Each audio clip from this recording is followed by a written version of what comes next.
राज्याचे दिवंगत उपमुख्यमंत्री अजित पवार यांचा 28 जानेवारी रोजी विमान अपघातात बारामतीमध्ये मृत्यू झाला.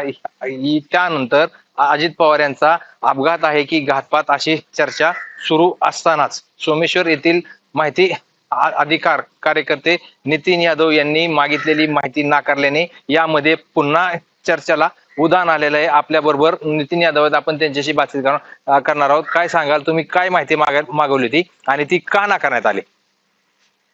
राज्याचे लोकप्रिय उपमुख्यमंत्री आदरणीय अजितदादा पवार यांचे जे बारामती या ठिकाणी 28 जानेवारी रोजी विमान अपघातात दुर्दैवी निधन झालं.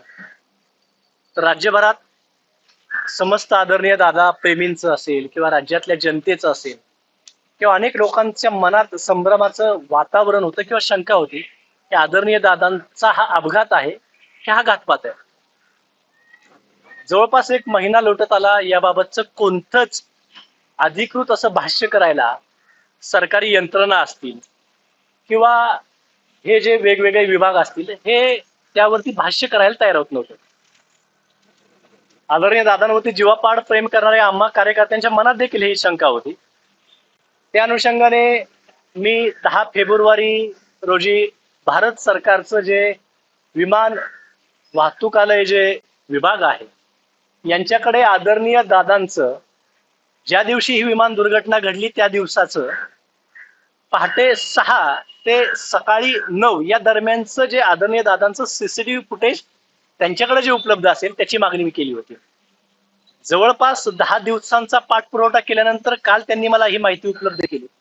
पण धक्कादायक असं की खूप अपेक्षा होती, आशा होती की ही माहिती आम्हाला उपलब्ध केली जाईल, परंतु त्या माहितीची जी मी मागणी केली होती ती माहिती नाकारण्यात त्या ठिकाणी आली. याच्या विरोधात मी अपिलात देखील गेलो. आता मी अपील केलेलं आहे, जर माहिती नाही मिळाली तर त्याच्या पुढे माझा न्यायालयीन लढा चालू राहील. पण राज्यासाठी, आमच्या बारामतीकरांसाठी जीवापाड प्रेम करणारा, आतोनात राबणारा लोकप्रतिनिधी आमच्यातून जात असेल तर याच्या पाठीमागं नेमकं आदरणीय दादांचं त्यावेळेची सीसीटीव्ही फुटेज देण्यामागं काही अडचण नसावी असं दादांवरती प्रेम करणारे कार्यकर्ते म्हणून आम्हाला वाटतंय. एक साधं सोपं लॉजिक आहे की विमानतळावरचं सीसीटीव्ही फुटेज जर तुम्ही नाकारत असाल, आंतरराष्ट्रीय सुरक्षतेचं कारण असेल, व्यक्तीची खाजगी माहिती बाहेर पडते हे कारण असेल, तपासात व्यत्यय येतो हे कारण असेल, तर असं काही एक होण्याचं यातनं अजिबात लांब पर्यंत काही कारण नाही. कारण मुळात आदरणीय दादा हे शासकीय लोकसेवक होते, राज्याचे संविधानिक पदावरती काम करणारे, सार्वजनिक जीवनात काम करणारे लोकसेवक. यासाठी म्हणतो ते राज्याचे उपमुख्यमंत्री होते. दुसरी महत्वाची गोष्ट, आदरणीय दादा हे त्या ठिकाणचं सीसीटीव्ही फुटेज जर दिलं दादांचं तर तपासामध्ये कोणी त्यात काय छेडछाड करणं, मॅन्युप्युलेट करणं हे होऊ शकत नाही. उलट ते सीसीटीव्ही फुटेज मिळाल्यानंतर आम्हाला जे वाटतंय, आदरणीय दादांच्या भोवती जे असणारे त्यांचे पायलट आहे, को पायलट आहे, यांची देहबोली काय आहे, यांच्यावरती कोणी दबाव तरी आणला नाही ना? सायकोलॉजिकली त्यांच्यावरती कोणीतरी बाबा हिप्नोटिझम असेल किंवा काही गोष्टी त्यांच्यावरती जे फार मोठी त्यांना भीती दाखवून तर ते हे त्यांच्याकडनं करून घेतलं नाही ना, ही त्यांची देहबोली पाहता सीसीटीव्ही फुटेज मधला थोडासा त्याचा एक अंदाज लागू शकतो. तसं नसेल तर सीसीटीव्ही फुटेजच्या आसपास कोणी दादांच्या लक्ष ठेवू पाहतंय का, तिथं कोणी अन्य नागरिक, अन्य इसम घुटमळतोय का, किंवा त्या बाबतीत काय कट कारस्थान शिस्त का हे समजू शकतं. जर तुमची ही माहिती नाकारली, तुमची आता पुढची दिशा काय असणार आहे? त्याच्या पुढची दिशा म्हणजे मी दुसरं अपील त्याच्या विरोधात, म्हणजे पहिलं अपील जे आहे ते तिथल्या जे प्राधिकरण आहे त्याच्याकडे मी केलेलं आहे. तिथूनही नाकारलं तर मी ते दुसरं अपील करेन आणि त्या ठिकाणाहून जर माहिती माझी नाकारली गेली तर मी न्यायालयीन लढा त्या बाबतीत लढेन. कारण माहिती दिली म्हणजे फार मोठं नुकसान होणार असं अजिबात नाही. कारण साधी सोपी गोष्ट आहे, कोणताही सामान्य नागरिक असेल, तुम्ही पाहत असाल की विमानतळावरती कोणीही जात असेल किंवा परदेशी नागरिक असेल, भारतातला नागरिक असेल, विमानतळावरती आज जात असताना ते तिथं फोटो काढतात किंवा काही तर असे फोटो असतात की तुम्ही त्या विमानाच्या जेटच्या शेजारी उभे आहात आणि तिथले तुम्ही फोटोज तिथं तुमच्या व्हॉट्सअप स्टेटसला असेल, फेसबुकच्या स्टोरीजला असेल, असे अपलोड केलेले पूर्वीचे आहेत. जर हे तुम्ही दाखवलं आणि मोठे मोठे सेलिब्रिटी ज्यावेळेस आतमध्ये जात असतात तिथं काही पत्रकार किंवा काही कॅमेरामॅन त्यांचे फोटोज घेत असतात, ते पब्लिक होतात. किंवा तिथं ते CISFचे जवान असतील किंवा केंद्रीय सुरक्षा औद्योगिक दलाचे जवान असतील, ते त्यांना चेक करताना ते फुटेज जातात. भले त्यांनी आतमधलं नाकारलं असेल. आदरणीय दादा ज्यावेळेस गाडीतून उतरले, आतमध्ये जात आहे, ते सीसीटीव्ही फुटेज त्यांनी द्यायला काही हरकत नाही. किंवा आतमधलं तुम्ही नाकारताय त्याचं कारण काय ते तुम्ही सांगू शकता.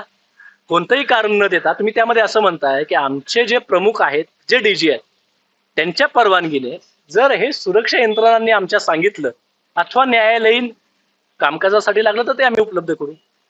मुळात लोकांच्या आज सरकार किंवा आदरणीय दादा किंवा हे जी लोक आहेत, हे सीसीटीव्ही फुटेज उपलब्ध केले किंवा सरकारने उपलब्ध केलं तर फार मोठं नुकसान होणार नाही, तपासात व्यत्यय येणार नाही. आणि हे सरकार लोकांसाठीच काम करतं, लोकांपर्यंत पोहोचू द्या ना.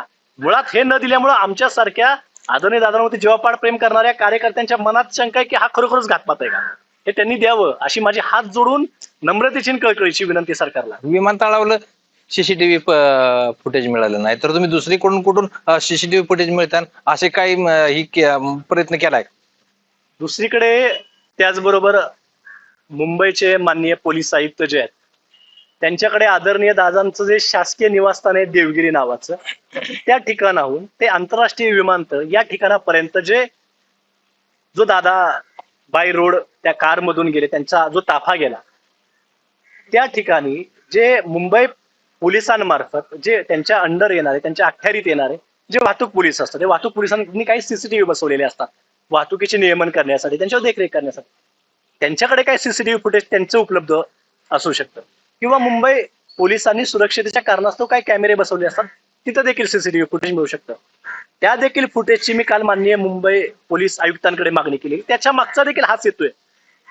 आदरणीय दादांचा कॅनवाय जात असताना, ताफा जात असताना त्या ताफ्यामध्ये कोणी घुसू पाहतंय का, त्या कॅनवायवरती कोणी लक्ष देतंय का, देखरेख करतंय का, कोणाची काय संशयास्पद तिथं हालचाल आहे का, ही देखील माहिती उघडकीस यावी म्हणून मी कालच माननीय पोलीस आयुक्त सरांकडे या बाबतीत माझा माहिती अधिकाराचा अर्ज दाखल केलेला आहे. मला सकारात्मक अशी खात्री आहे की निदान केंद्रीय एजन्सीजकडनं ही माहिती नसेल मिळाली, पण महाराष्ट्र शासनाच्या अखत्यारीत असणारा मुंबई पोलीस हे निश्चित हे माहिती देईल. आणि आम्हा आदरणीय दादांवरती जीवापाड प्रेम करणाऱ्या कार्यकर्ते असतील किंवा समस्त महाराष्ट्रातली जी दादांच्या कार्यकर्तृत्वावरती, दादांवरती जीवापाड प्रेम करणारी जी दादा प्रेमी आहेत, जे सामान्य नागरिक आहेत, त्यांना ही माहिती उपलब्ध होईल अशी मला आशा आहे, खात्री आहे. आतापर्यंत आपण पाहिलं की आपण माहितीच्या अधिकारामध्ये हार्ड कॉपी दिली जाते, मात्र डिजिटल मधली माहिती अधिकारात देता येते का? असं मुळात नाही. डिजिटल मध्ये ज्यावेळेस मी तुम्हाला सांगितलं पाहिजे की मी माझा अर्जच मुळात मी ऑनलाईन पद्धतीने केला, म्हणजे हा डिजिटल केलाय. ज्यावेळेस हे डिजिटल करतो, तरतूद अशी आहे, याच्या पूर्वीच्या देखील बऱ्याचशा माहिती ह्या मला बाय मेल आलेल्या आहेत, म्हणजे सॉफ्ट कॉपी आलेल्या आहेत. तुमचं माहितीचं जे देवाणघेवाण आहे हे तुम्हाला कोणत्या तरी स्वरूपात उपलब्ध होते, ते प्राधिकृत म्हणजे ते सार्वजनिक होते. ती माहिती म्हणजे जे सार्वजनिक हेतूशी संबंधित आहे ती तुम्हाला देण्याशी मतलब किंवा तुम्हाला देणं हे क्रमप्राप्त असतं. त्यामुळे ही माहिती हार्ड स्वरूपात जे आपण म्हणता आहात, जसं प्रिंटआउट स्वरूपात आपण काही कागद घेतो किंवा काय, तसं हे मेल जे आपलं कॉन्व्हर्सेशनचं किंवा संवादाचं जे माध्यम असतं, त्या मेलवरती ते अटॅचमेंट जे ते देऊ शकतात. तसं त्यांना शक्य नसेल तर पेनड्राईव्ह मध्ये ते पेनड्राईव्हची मागणी करून ते पेनड्राईव्ह मध्ये देऊ शकतात. अशी तरतूद आहे. याच्यापूर्वी देखील अनेक यंत्रणांनी जे सीसीटीव्ही फुटेज आहे, ज्यांनी माहिती अधिकारात ही माहिती मागवली त्यांना उपलब्ध केलेलं आहे. त्यामुळे हे माहिती नाकारण्याचं काही एक कारण नाही. आमदार रोहित पवार यांनी देखील या अपघातावर अनेक प्रश्न उपस्थित केल्यात, त्यातच तुमची माहिती जी मागवली होती ती देखील मिळाली नाही. यामुळे तुम्हाला एक बारामतीकर म्हणून काय वाटतंय? आदरणीय दादांवरती मी नेहमी हेच म्हणतोय की जीवापाड प्रेम, कारण दादांनी राज्यासाठी, बारामतीसाठी स्वतःच्या कुटुंबाच्या पलीकडे केलंय. म्हणजे जो माणूस पहाटे 6 वाजल्यापासून, म्हणजे 6ची त्यांची सगळं शेड्यूल सुरू करायला पहाटे 4-4:30 वाजता उठत असतील, पहाटे 4:30 वाजल्यापासून ते रात्री 11-12 वाजेपर्यंत माझ्या बारामतीसाठी, माझ्या महाराष्ट्रासाठी धडपडणारा, कुटुंबासारखा, हाताच्या फोडासारखा ह्या राज्याला, ह्या तालुक्याला जपणारा लोकप्रतिनिधी जर असे या प्रकारे जात असतील किंवा याच्या पाठीमागचं जर सत्य उघडकीस येत नसेल, तर बारामतीकर म्हणून आदरणीय दादांवरती प्रेम करणारे कार्यकर्ते माझ्यासारखे अनेक जण, मी बोलतोय अनेक जण आहेत की जे बोलू शकत नाहीत.